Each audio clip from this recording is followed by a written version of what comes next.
ನಮಸ್ಕಾರ. ಸರ್ಕಾರಿ ಪ್ರೌಢಶಾಲೆ ದುಡ್ನಳ್ಳಿಯಿಂದ ಮಾತಾಡ್ತೀನಿ.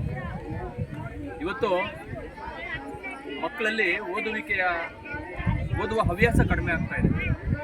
ವಿಶೇಷವಾಗಿ ಬಾಯಿದೆರೆ ಓದು ಅಂತ ಕರಿತೀವಿ, ಅಥವಾ ಗಟ್ಟಿಯಾಗಿ ಓದೋದನ್ನು ಮಕ್ಕಳು ಮರ್ತಿದ್ದಾರೆ.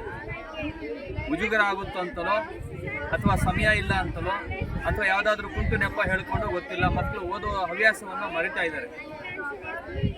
ಆ ನಿಟ್ಟಿನಲ್ಲಿ ತರಗತಿ ವ್ಯವಸ್ಥೆಯಲ್ಲಿ ನಾವು ಎಷ್ಟೇ ಹೇಳ್ಕೊಟ್ರೂ ಕೂಡ ಮಕ್ಕಳಿಗೆ ಸ್ವತಃ ಅವರು ಗಟ್ಟಿಯಾಗಿ ಓದದೇ ಇದ್ದರೆ ಪಠ್ಯಾಂಶಗಳು ಅವರಿಗೆ ಮನನ ಆಗಲ್ಲ ಅಂತೇಳಿ ನಮ್ಮ ಭಾವನೆ. ಇದು ಶೈಕ್ಷಣಿಕ ಮನೋವಿಜ್ಞಾನದಲ್ಲೂ ಇದೆ. ಹಾಗಾಗಿ ಇವತ್ತು ನಮ್ಮ ಶಾಲೆಯಲ್ಲಿ ಗಟ್ಟಿಯಾಗಿ ಓದು ತಪ್ಪೇನಿಲ್ಲ ಅಂತಕ್ಕಂಥ ಒಂದು ಕಾರ್ಯಕ್ರಮ ಅಥವಾ ಅಭಿಯಾನವನ್ನು ಇವತ್ತು ಪ್ರಾರಂಭ ಮಾಡಿದ್ದೀವಿ. ಇದೇನು ಹೊಸದಲ್ಲ.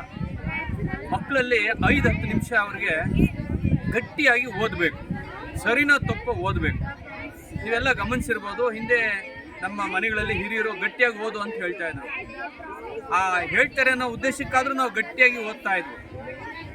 ಇದರಿಂದ ಮಕ್ಕಳಲ್ಲಿ ಸ್ಪಷ್ಟವಾದಂಥ ಉಚ್ಚಾರಣೆ ಬರುತ್ತೆ, ಧ್ವನ್ಯಂತ್ರಗಳು ಸರಿ ಹೋಗುತ್ತೆ, ವೋಕಲ್ ಆರ್ಗನ್ಸ್ ಅಂತ ಕರಿತೀವಿ ನಾವು.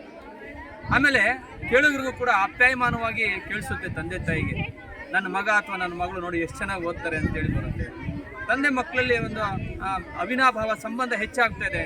ಮಕ್ಕಳ ಶೈಕ್ಷಣಿಕ ಪ್ರಗತಿಯನ್ನು ತಿಳಿಲಿಕ್ಕೂ ಕೂಡ ಮಕ್ಕಳಿಗೆ ಅನುಕೂಲ, ತಂದೆ ತಾಯಿಗೆ ಅನುಕೂಲ ಆಗುತ್ತೆ.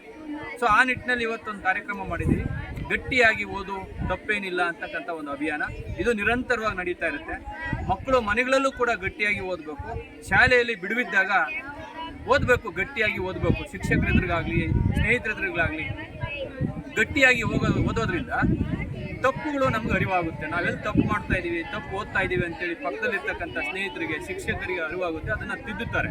ಆಗೇನು ಮಾಡುತ್ತೆ, ಆಗೇನಾಗುತ್ತೆ, ಅವಾಗ ವಿಷಯಾಂಶಗಳು ನಮಗೆ ಸ್ಪಷ್ಟವಾಗಿ ಮನನ ಆಗುತ್ತೆ, ಉಚ್ಚಾರಣಾ ದೋಷ ಕಡಿಮೆ ಆಗುತ್ತೆ, ತಪ್ಪಿಲ್ಲದಂತೆ ಓದುವ ಹವ್ಯಾಸ ಬೆಳೆಯುತ್ತೆ, ಓದೋದ್ರಲ್ಲಿ ಮಜಾ ಸಿಗುತ್ತೆ ಮಕ್ಕಳಿಗೆ.